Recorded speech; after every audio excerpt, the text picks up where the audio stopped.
It was actually my personal opinion that she made up that she was bedbound slash took bed baths.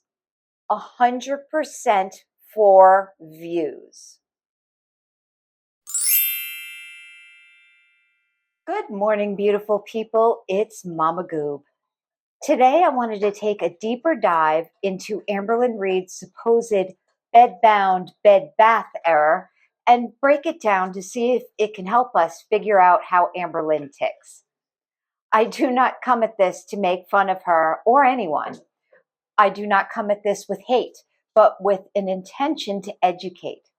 I come at this as a person who's been fascinated by the psychology of Amberlynn Reid.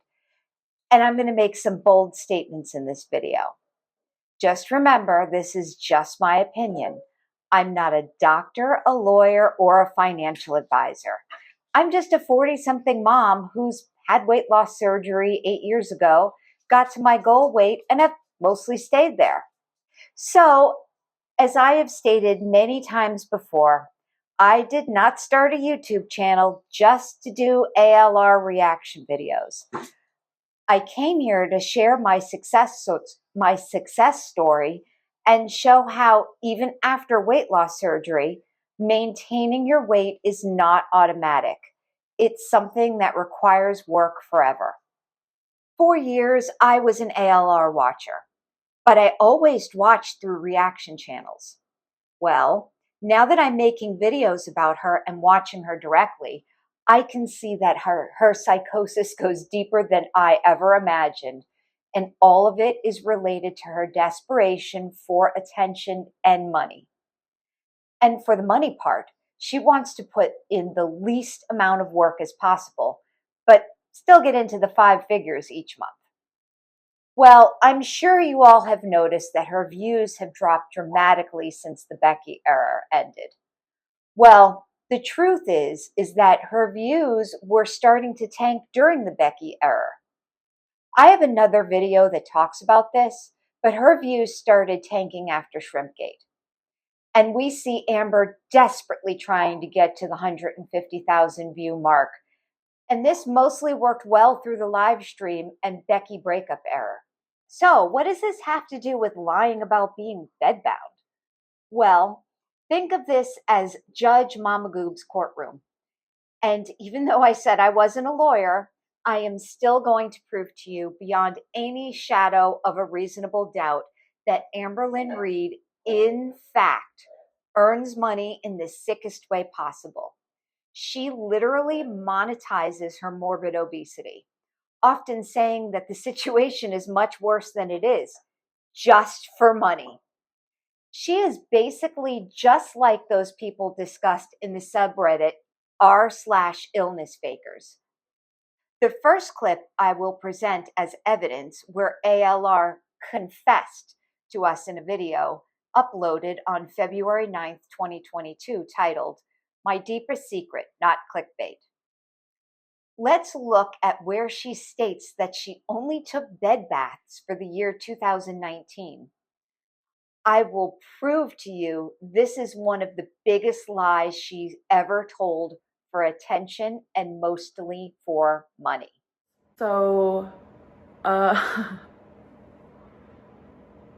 couldn't shower at all. There was a large portion of 2019, if not the whole 2019, where I literally couldn't shower. Oh my God, okay. I bathed in bed.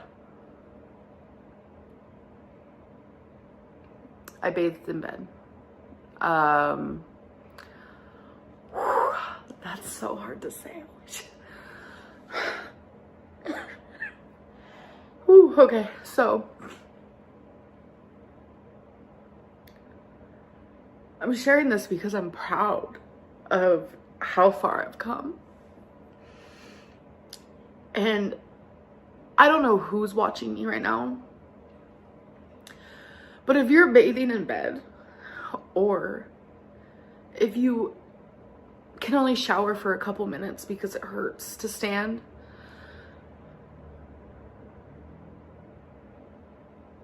Things can change.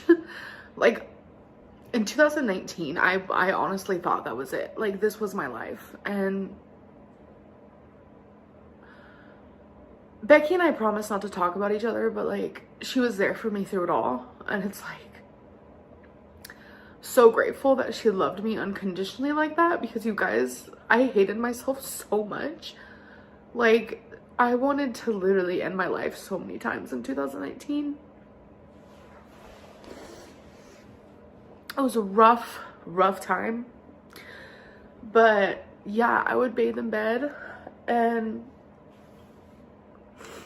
it wouldn't even be frequently.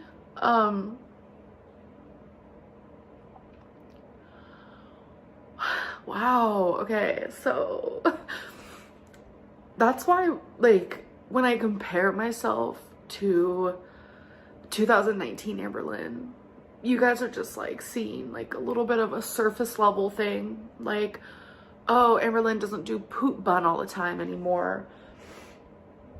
Or she's not eating whole rotisserie chickens anymore. You guys see it very like surface level, but there's so much like deeper, so many things that I haven't shared and I've never wanted to share. Like I never thought I would share this, to be honest.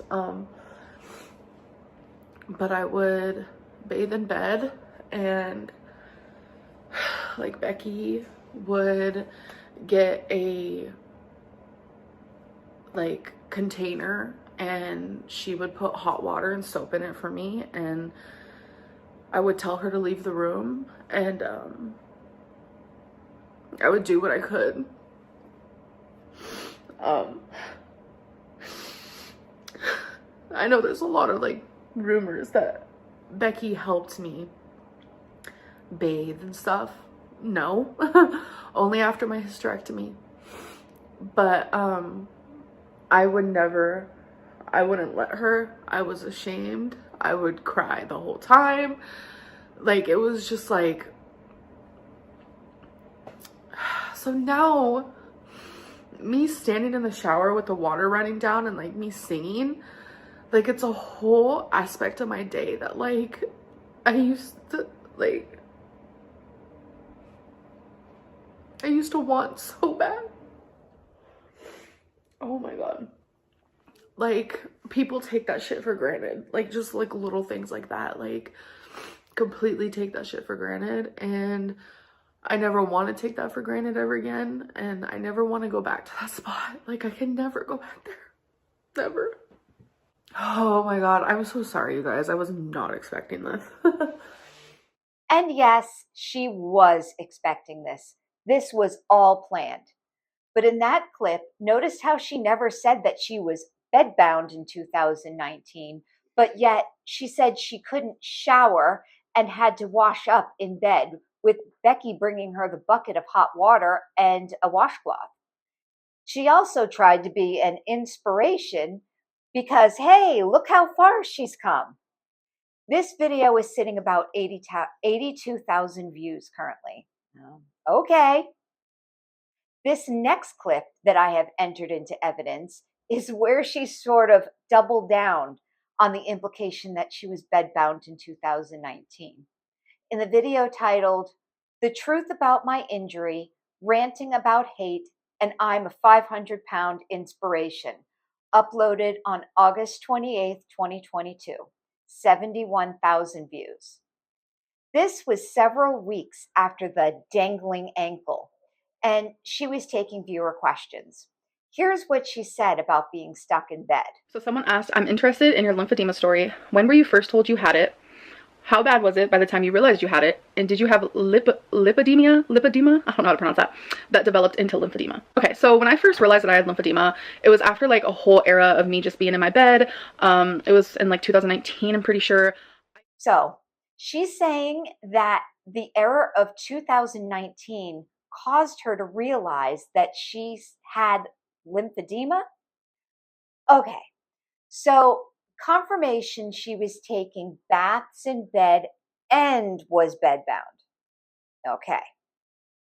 This next evidential clip was taken in the prior year on March 1st, 2020, titled Denial and Delusion, 145,000 views, where she basically denies all the stuff she said about being bedbound in 2022. Okay, let me clarify. She said maybe she was in bed a lot, but it's okay that she lied about it because she was just in denial about it. I'm going to show a lot of this video as it kind of has a lot in it. So the video they uploaded today, I'm hurt by. So there are some things regarding the video that I want to answer, talk about, maybe make people understand, because I feel like if this one person feels this way, then I'm sure a lot of people feel this way or have these questions, and I don't want it like that because this person called me a liar. They said that I've been lying about being bedbound and not being bedbound and like all this stuff, and it was just really weird and it really hurt because I really opened up in my last video, and I know a lot of people appreciated it and I know a lot of people didn't give a care, which is totally fine. Everyone's different. The first and foremost thing that I want to say is being in denial and lying are two completely different things. I was in denial. I was in denial that I was bedbound. There are reasons why I didn't think I was at the time, and there are reasons why I understand that I actually was. A big thing though was I was in denial. The best part about losing weight and really focusing in on what matters to you and learning about your body and changing your food intake and being more mobile, and you have to work on your mental state a lot, and I've noticed that being delusional has been my forte. That has been my jam. I have been completely just like delusioned by all this stuff that I feed myself instead of really opening my eyes to reality. And the reason why I said that I'm probably still in denial on some things is because I probably am. But I just want to let everyone know that I did not lie. 100,000,000,000%. It's just I had my own delusion, my own thing going on in my brain. During the time where I was not that mobile, I did not make that unknown. You guys saw the mattress in the living room where I then told you guys it's because my leg is constantly hurting and it's easier for me to sit on a mattress. And when I want to hang out with my friends, that's also something else. I would go in the living room, but Becky would bring out a mattress for me and I would sit on it. That was not something I was hiding. It was shown in several vlogs. I explained it in a couple. I wasn't hiding that. So another thing is I couldn't breathe. I also was not hiding that. That's why I documented some of my exercising, and I could only walk for a minute and 16 seconds, and then it slowly went up to 3 minutes, and I would even feel myself walking in place and you guys could hear my breathing. I was also not hiding that. I wasn't hiding the fact that I couldn't fit in a car properly, and sometimes I honestly couldn't even get the door to shut comfortably because I would be really swollen from my lymphedema, because I was eating too much sodium, wasn't drinking enough water, just retaining a ton of fluid. I wasn't hiding that either. I talked a lot about how I was so immobile that I feel like if I was more mobile, then my videos would be better, my vlogs would be better, because there wouldn't be so many sit-down videos. I said that a lot actually, and I said that a lot in Instagram Q&As because you guys saw a lot of sit-down videos from me. You still will continue to see those, but you guys didn't see any videos of me standing or anything, and those are things that I also was not hiding. So it's not like I was hiding this completely different life at all, because I was still very open with the struggles that I was having. So when it comes to the word bedbound, I feel like 600-pound life has tainted that word for me. It made me think of bedbound in a certain way that I didn't know. Again, when I say these things, I was probably just in denial. But at the time, 600-pound life portrayed for me, probably because I didn't want to admit it myself at the time, that I was pretty much bedbound. How it portrayed being bedbound to me was you had to have your significant other or pay a friend to come bathe you, and literally physically you had to be helped to walk around, and you just literally could not get up, like at all. Like you spent 24 hours a day in your bed. That was it. Point blank period. Couldn't move. So I kind of want to explain the reasons why for, over a year, I consistently said, I don't think I'm bedbound. Again, delusion was in the mix of this, but these are the reasons why I was like, no, I'm not bedbound. And I kept telling myself I wasn't over and over and over. So chores were really hard for me, but it didn't stop me from doing them completely. If I was sweeping, you guys, it was almost pathetic. I would probably sweep for at most 20 seconds, sit down. Sweep for 20 seconds, sit down. 20 seconds, sit down. If I was doing the dishes, I was sitting down. If I was cooking, I was sitting down. If I was wiping down the counters, I was sitting down. If I was doing anything, I was sitting down. It doesn't matter what it was. I was always sitting down when doing any sort of chore. But in my head, I was like, I'm still doing chores, which aren't in my bed, so that makes me not bedbound. So a big thing for me is when I imagined someone as being bedbound, I imagine them not being able to shower. And this is like a constant topic on my channel, is like, can she shower? Can she wipe herself? Does Becky help her with these things? Point blank period, no. And she never has. I think it's more so like a pride thing within myself. It's almost like no matter how hard it got, I did not want help because it made me feel like less than a person. Like, I didn't even feel, I just wouldn't feel human at that point if I was having my own girlfriend wipe my butt for me. So yes, I still showered, but the thing is, I could not wash my hair and my body on the same day.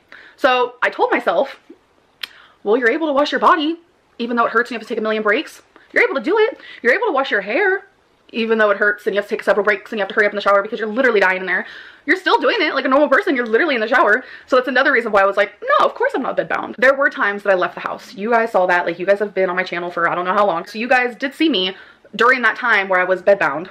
Delusional Lynn, where I was bedbound. I would leave the house, and it wasn't a lot, obviously not. I mean, I still don't leave the house a lot now. Like, I do, it's grocery shopping, dates here and there, see friends. I don't have this big glorious life, but back then I wouldn't leave the house that much. Maybe once a month, twice a month. And you know, I would go to holidays with Becky's family and we would go on dates, but I would say probably like a date would probably be once every 2 months, which is not good because I feel like in a relationship you need to have that like date moment. And of course you can have the dates inside your house. I'm not saying you can't do that, but sometimes it's nice to go out, whether it be see a movie, grab lunch, whatever. So I also convinced myself, well, I do leave the house sometimes, and people who are bed bound literally can't even fit in a car, even if it does hurt. Like I said, 600-pound life like warped my brain, and I'm not saying it's their fault. It's my fault because I was in denial, and I would compare myself to these people all the time. And it's like I would see these people who were bed bound, like they had to put mattresses in the back of a car and they had to lay on them and they couldn't fit in the seats of the car. And it's like I kept telling myself, well, I can fit in the seat. I can fit in the passenger seat. Yeah, it hurts to close the door, but that doesn't mean I'm bed bound. I even went to Lexington and vlogged it.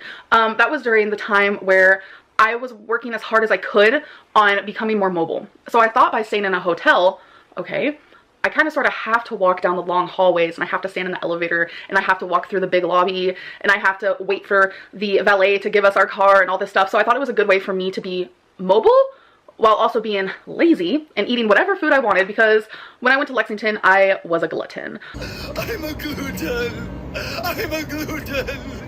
I'm glad I'm dead. It was really bad. You guys saw that video because I did a what I ate on vacation video, but that was when I was trying my hardest to also work on my mobility. So I think I used the hotel of like, oh, I'm gonna like walk in the hotel as an excuse just to eat. But again, denial, denial, denial. It's just part of, I feel like it's a big part of why people get the weight that I am or was. But since I went to Lexington and I was able to sit in the car for 2 hours and this and that, I was like, people who are bedbound can't do that. I would do my makeup, I would do my hair, I would put on cute outfits, I would do on try-on hauls, I would do all these things, and I convinced myself bedbound people cannot do that. So you guys, these are the reasons where I was like, of course I'm not bedbound, hi! You know, it was not me lying, and I don't want people to think that at all. I was delusional. I was in denial. Like, those are like the pivotal words of this video. So again, being a liar and being in denial are two completely different things. And I guess I should have like explained myself better, but you know, I was like cooking my food and I was just like super happy that I was able to, you know, do it without keeling over. So there are some questions I want to answer that the person kind of mentioned in the video. I have them written down before me. So why now say you're a bedbound, and can you explain more of the timelines? Because I noticed when they were talking, the timelines were getting kind of messed up, which I'm really bad at timelines too, so I'm not afraid to admit that. So my biggest time of being bedbound, you know what? I also want to explain the reason why I'm calling it bedbound now is because in actuality, probably down to the definition, I was bedbound. At the time, I didn't think I was because of delusion, whatever, but I was. So I'm glad that I was able to admit that to myself. And after I was able to admit that to myself, I was able to talk to you guys about it. So that's why it's taken me some time and this and that. But 2018 is when it was at its peak, when I stayed in the bed most of the time. My leg was hurting really bad, like had no idea what was causing it, and that is when it was literally at its peak. 2019 is when it slowly stopped because my leg wasn't hurting as bad, and I was, during that time when my leg stopped hurting, that is when my lymphedema got really bad, and it just started growing more and more, which made me not want to leave the house. I didn't want to do anything because I was so embarrassed, and it's like, I'm just to the point where I have to accept it because lymphedema is not something that it can go away. It can get smaller with weight loss, and that's a big pivotal moment where I'm really focusing on that. So once my legs started feeling better, my lymphedema was growing, I still like did not have any stamina. You guys saw that for yourself because I documented a lot of walking in 2019. You guys saw that. So that is when I was trying to work on my mobility, which I'm sure you guys noticed. And it was towards the end of 2019, obviously, where it started to get better because I started to work harder at it. So why I say that I'm bedbound now, it's because all of this has been a process. It's a process that I have went through behind closed doors, me having to admit these things to myself. And after admitting them to myself, working through the emotions, of course I want to share that with you guys because that is a big part in my journey. And I don't want to glorify just, you know, the happy parts, like, oh, look at me, I'm able to walk, or oh, look at me, I'm eating an apple. Like, it's stupid. Like, I want to be able to tell you guys, like, hey, I used to only be able to wash my body and my hair like on separate days because I couldn't do it in the same day because I was too big and I like couldn't breathe and I was in too much pain. You know what I'm saying? Like I want to be able to talk about those things with you guys. The thing is, you guys didn't see the tears, the anxiety attacks, me feeling just completely trapped and miserable, and you guys didn't see that part. I didn't show that part because of several different reasons. A, I didn't want to be that vulnerable. B, it's like I get told I do crocodile tears a lot, which I have never faked cried on camera. I've never faked cried in person. I don't know how. Sometimes it's easier to not be super vulnerable on camera when it comes to things that are like really deep, because people call you liars, say you're doing it for views, this and that. So you guys didn't see all of the craziness regarding that. So I feel like maybe also when I talk about these things, I'm a little numb. Like I'm proud that I'm no longer, you know, super immobile. I'm not out here, you know, running 5 miles, but I'm also able to do things I wasn't able to do before, so it shows growth. So in the video, they also asked, how much time do you spend in your bed now? Being in my bed for only 4 hours out of a full day, sometimes even less than 4 hours to be honest, is marvelous, literally, compared to how I used to be. I would be in bed, sleeping, eating, doing anything. That's all it was me being in bed. And now when I wake up, I purposely, the first thing I do is I do some chores. That's just what I prefer doing. Clean the kitchen, whatever it may be, and then I'll have breakfast. Sometimes I'll get ready first, or sometimes I'll have breakfast first. It honestly just depends. I'm trying to create a schedule for myself instead of just like going off on the willy-nilly. And I will not sit in my bed during the day because it makes me go back to those times and I don't like it. But when I sit in there at night, I feel a little bit more like, okay, this makes more sense, because Eric and Ricky does the same thing. We almost split off and go into our rooms at the same time. That's just what feels better to me. And I don't want to sit in there during the day because I don't want to go back to those bad habits and whatever it may be. I'm not sure which reaction channel she's talking about, but she does admit that she was bedbound. But it wasn't delusional. She was just in denial, you guys. She spoke of the mattress on the living room floor error. Was that where she was getting her bed baths? She also mentions her hair watching controversy, which is a whole other video in and of itself. So let's jump back to a video uploaded August 9th, 2018, titled Cook With Me, Make Up, I'm Struggling, 85,000 views. She's basically saying here that she stays in bed all day due to depression, not mobility issues. So I think the last time I vlogged for you guys was on the 1st or the 2nd, which you guys saw that before this clip. So I'm the type of person that wants to go out every day. I want to go shopping every day, go out to eat. I just love being in a car. I hate being home and like just surrounded by walls. I get bored, and it really does like add to my depression when I'm home a lot. So to prevent that, I would, you know, go to the lake a lot and just find every reason to leave the house. I don't care what it's for, like I'm gonna find that reason and I'm gonna go out. But as you guys know, I stopped taking my Lexapro. I started again, but it really has messed up the sync of motion here. I don't want to leave the house, and it's a very weird and scary feeling, me not wanting to leave the house. Even Becky has to sit there and be like, are you okay? Like, you're literally not yourself. Like, for the last few days, you know, we've had plans to go to the lake and I've canceled them,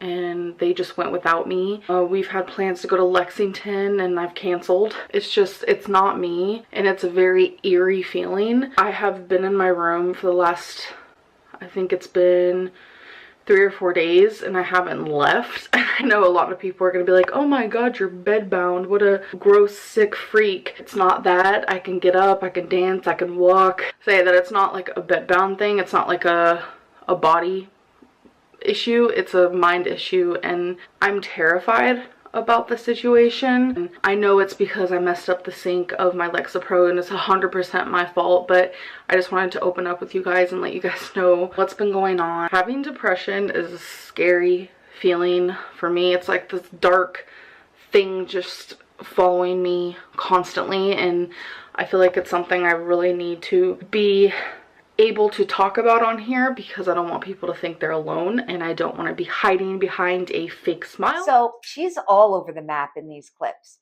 She's bedbound because she's not very mobile. Well, actually, she's bedbound, but it's not her weight.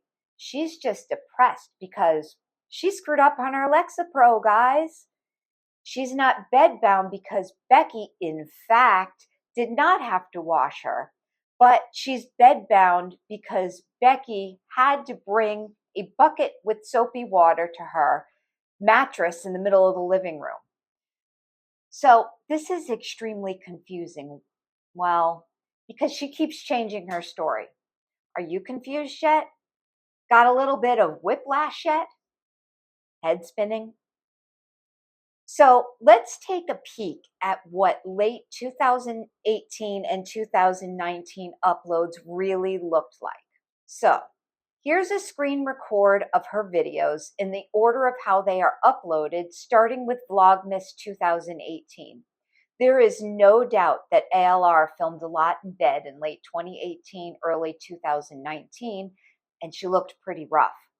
Hair greasy, clothing all disheveled. She starts out in January 2019 talking about her weight loss goals, which is to get down to 400 pounds during the year. She gets her first big momentum where she starts her phase 1 as she is excited to start Octavia. But we all know how short-lived that one was. She does a lot of torrid hauls during this period, and we see her and Becky hanging out a lot with Hannah and Rafe during this season. We do also see her leave the house a lot, more than she even does now. Early 2019 also brings us many mukbangs. She also talks about how she's cooking a lot, and we do see a few cook with me segments, but it does appear that she's sitting while she does this. In March, we start to see the first of many trips to the ER for various infections that she will have over and over again during the next few years.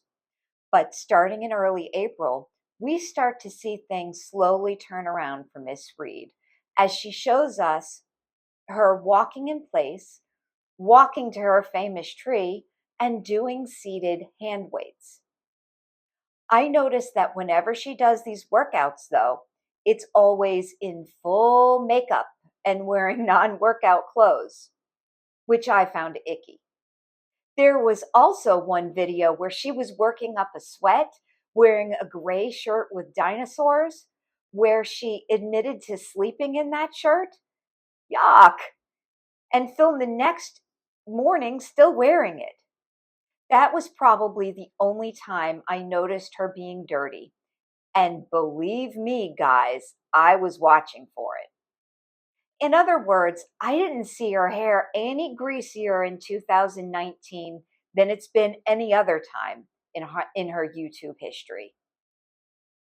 This proves my case. All sides of this was to temporarily keep our girl in DoorDash for the foreseeable future. It was actually my personal opinion that she made up that she was bedbound / took bed baths 100% for views. And she denied being bedbound and didn't shower for views too. Talk about gaslighting. It's a win-win for Amberlynn, and no matter what we say, we look like the crazy ones, not her.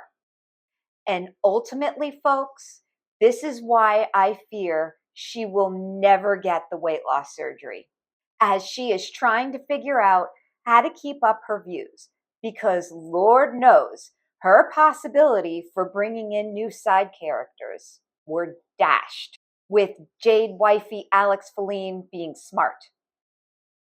The jury is still out on this, but I fear as soon as her views peak out, which I think we are close to now, the excuses will start pouring in on why she won't go through with the surgery, as this is now her routine. I don't know. What do y'all think? Let me know in the comments. Well, that's all I have for you today. See you next time, and thanks for watching. Love you. Mwah!